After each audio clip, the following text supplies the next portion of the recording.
The Darkness is one of the more unique games released on the 7th generation of consoles. Developed by Starbreeze Studios and released in 2007, it was a somewhat open-world first-person shooter, based off the comic book of the same name. You played as Jackie Estacado, a mob hitman possessed by an evil entity called the Darkness that gave him all kinds of badass superpowers. As Jackie, you waged a one-man war against your former boss and struggled to retain your sanity as you blasted your way through its lengthy campaign. On the PlayStation 3, the game suffered from a horrible frame rate at times, but was for the most part a deeply satisfying, compelling, and enjoyable game that was well written and chock full of good design choices. It wasn't until 2012 that we finally got a much wanted sequel with The Darkness 2, developed by Digital Extremes and released for PlayStation 3, Xbox 360, and Microsoft Windows. Now, at the time of the game's release, fans of the first game heaped shit on the sequel for a few key reasons. Mostly the lack of the open world feel from the first game, and that there was a new voice actor for Jackie. But I'd argue that in terms of a game where you're possessed by a murderous demon going around ripping bad guys to pieces, that The Darkness 2 rivals and even excels the first game in a lot of ways.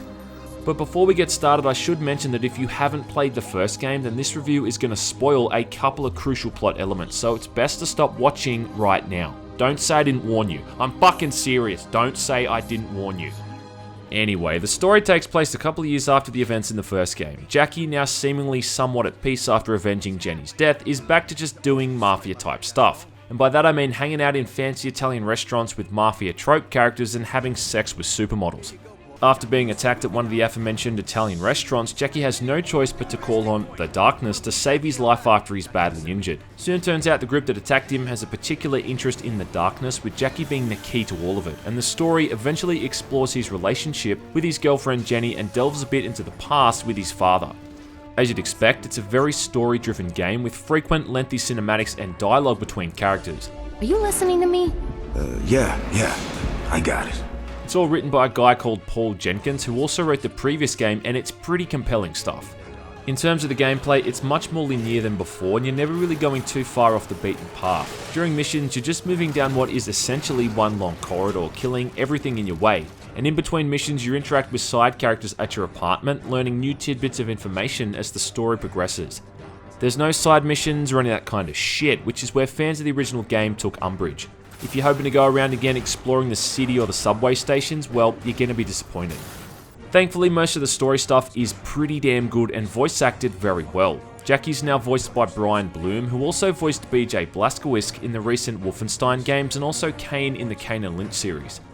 He does sound a lot different to the guy from the first game, but I don't really think it's a bad change, and Brian does a good job with the material, not overusing profanities, showing a range of emotions, and we still get those cool little anecdotes during the loading screens as well. I curbed the little fuck.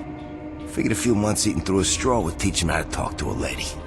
And there is a whole range of emotions in this game, to be sure. There's a few key moments that will get your blood boiling and also pull on the heartstrings. One moment in particular is so poignant that I just kind of sat there with my mouth open, not really wanting it to end. The Darkness 2 really does seem to try to keep in line with its comic book roots, and this is apparent by the visuals, which are a lot different to the first game. It runs on the Evolution engine and uses something of a cel-shaded art style, giving it a very unique visual style compared to the somewhat typical looking graphics engine of its predecessor.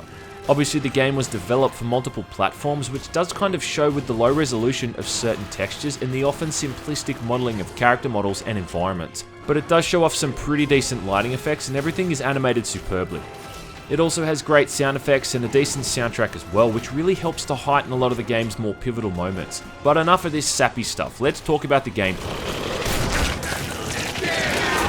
So if you've played the first game, you'll no doubt remember just how goddamn violent and brutal it was. Jackie was a force of nature with the combination of weapons and darkness powers. You could really make enemies wish they'd never been born.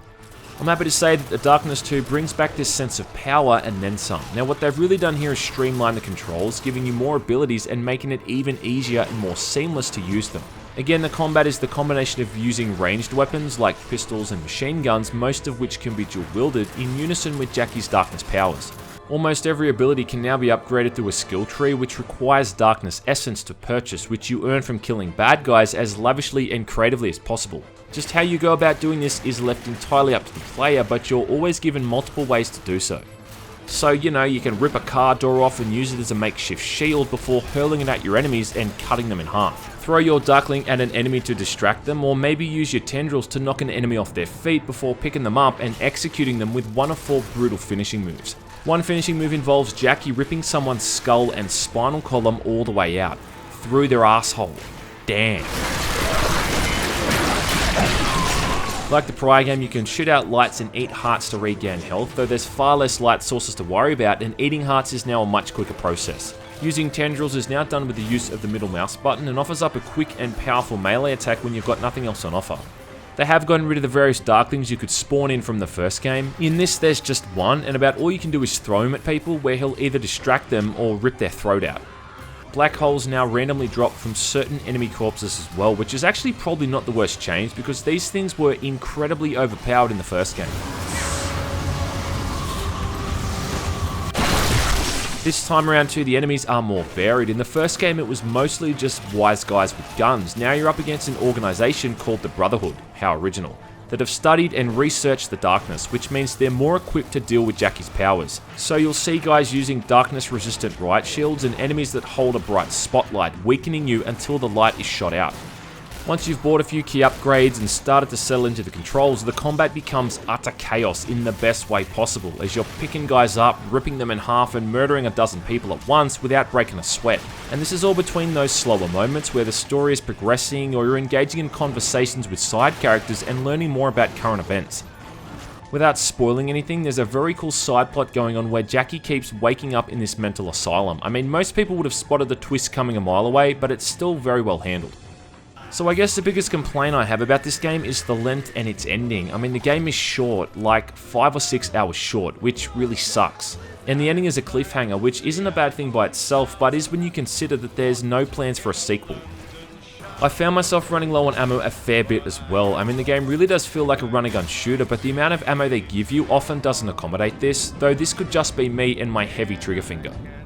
When you're finished with the main campaign, you can try the Vendetta mode, which is like a sort of mini campaign that runs adjacent to the events of the main game. In this mode, you choose from 1 of 4 characters, each of whom has a different darkness artifact and unique abilities, which are just cherry-picked from Jackie's. This mode is fun, I guess, but it's really designed around playing with 3 or 4 people, and the enemy count doesn't reduce if you're going solo. It's not unbeatable, but it's definitely much more challenging by yourself and not entirely in a good way. There's also a pretty major flaw with this mode where the only way to regain health is to do an execution move with a preset 3 or 4 second animation. So at times you can be perpetually just doing this over and over to try to stay on your feet. It often feels a little bit unbalanced. The mission areas aren't all that well designed either, and it can be easy to get bamboozled pretty quickly. I mean, if you've got a buddy to play this with, then it's a fun little addition, but by itself, it's just simply not as fun. But in general and overall, I think there's very little worth complaining about, and pretty much from start to finish, The Darkness 2 is an enjoyable shooting game with some deliciously violent gameplay. Yes, delicious. The complaints fans have in regards to how it compares to the first game are definitely founded and justified, though I feel they seem to overlook the fact that The Darkness 2 is just so utterly fun to play, and the core gameplay is solid enough that I don't think it really matters all that much. And goddamn son, how many games let you kill someone by ripping their goddamn spinal column out through their asshole? I'd say it's worth playing just for that alone.